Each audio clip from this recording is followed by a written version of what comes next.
जय हिंद दोस्तों। आज एक कविता लेकर उपस्थित हुआ हूँ। नागरिक के सपने। मोदी जी के भाषण के वीडियो रात को सुनते सुनते सो गया। सोने के बाद बवाल हो गया। सोने के बाद बवाल हो गया। ऐसे ऐसे सपने आए, कुछ तो भयानक थे, कुछ विचित्र थे, कुछ उलझे हुए, कुछ सुलझे हुए। पर आपको पूरे क्यों बताएं? पर आपको पूरे क्यों बताएं? मैं सवाल पर सवाल कर रहा था। सवालों की गठरी मोदी जी के सिर पर धर रहा था। मोदी जी हर सवाल के जवाब में मुस्करा रहे थे और मुझसे भी सवाल कर रहे थे कि मैंने देश में कितने बड़े बड़े काम किए हैं, उन्हें आप बिल्कुल नहीं बताएंगे। उन्हें आप बिल्कुल नहीं बताएंगे। मैंने कहा, मोदी जी, क्या हम जिंदगी भर उन्हीं कामों के गुण गाएंगे?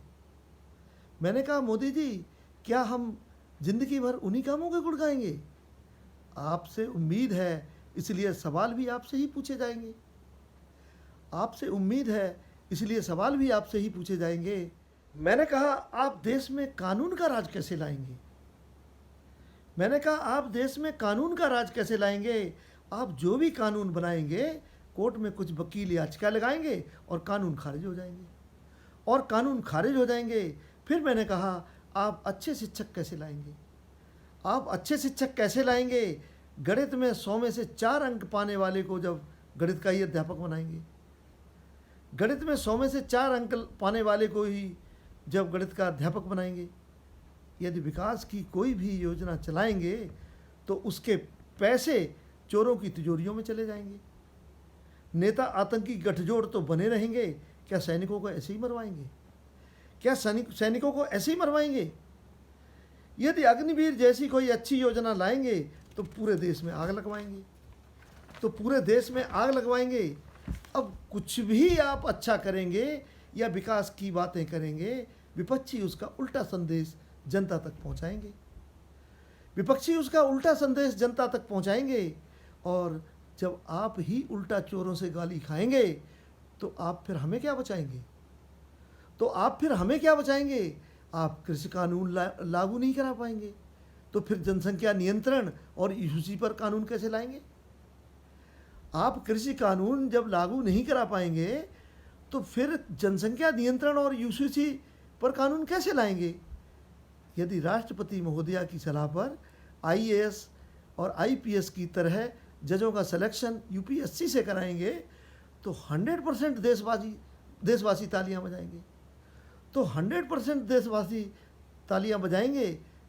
पर नेताओं को यूपीएससी के थ्रू राजनीति में कब प्रवेश दिलाएंगे?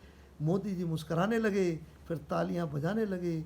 बोले, धीरे धीरे हर काम होता है, प्रयास करते रहना है, कठिन समय में धैर्य नहीं खोना है। जब बुराइयों का अंबार लग जाता है तो एक एक बुराई ही खत्म हो पाती है। सनातन संस्कृत हमें यही तो सिखाती है। पहले हम नैतिकता का पाठ पढ़ाएंगे, आधे गलत काम तो ऐसे ही रुक जाएंगे। फिर हम रामलला की प्राण प्रतिष्ठा कराएंगे, तुम्हारे बाकी प्रश्न उसी समय हल हो जाएंगे। तुम्हें पता है कि कमल पर लक्ष्मी जी का निवास है। 140 करोड़ देशवासी 2024 में कमल ही कमल खिलाएंगे और इस तरह से लक्ष्मी जी को लाएंगे। घर घर खुशहाली होगी, देशवासी सुखी संपन्न हो जाएंगे और विश्व पटल पर भारत के बारे न्यारे हो जाएंगे। फिर से आर्यवर्त सोने की चिड़िया बन जाएगा। विश्व में भारत का ही परचम लहराएगा। खुशियाँ ही खुशियाँ होंगी, सभी का दुख दर्द मिट जाएगा और 2047 तक देश विकसित हो जाएगा और राम राज्य फिर से आ जाएगा। जय हिंद, जय भारत।